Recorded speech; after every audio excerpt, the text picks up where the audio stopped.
झाला दिसता नाही का? अरे खरंच दिसत नाही का? बाईक स्वारांनी अशा ज्या हेवी व्हेकल्स असतील त्या दोन्ही हेवी व्हेकल्स मध्ये तर कधीच ड्राईव्ह करू नये. साईडला दोन्ही बाजूबाजूला असतील त्याच्यातही आणि पुढे मागे असेल त्याच्या मध्येही ड्राईव्ह करू नये. ते तुम्ही आरशात बघितलं गेलं तर कोणीच दिसणार नाही. परत इथं समोर बाईक स्वार आहे तो दिसत नाही, त्या कॉर्नरला बाईक स्वार आहे तो दिसत नाही, मागचा आहे तो बाईक स्वार दिसत नाही. मागच्या आरशात आपण बघाल तर आपल्याला काहीच दिसत नाहीये.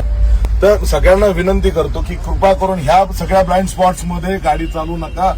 आपण आपल्या मृत्यूला कारणीभूत स्वतः ठराल आणि मोठी दुर्घटना अपघात होण्याचा दाट शक्यता आहे. आम्ही हे आपलं दिसणार आहे. हा महत्वाचा ब्लाइंड स्पॉट आहे.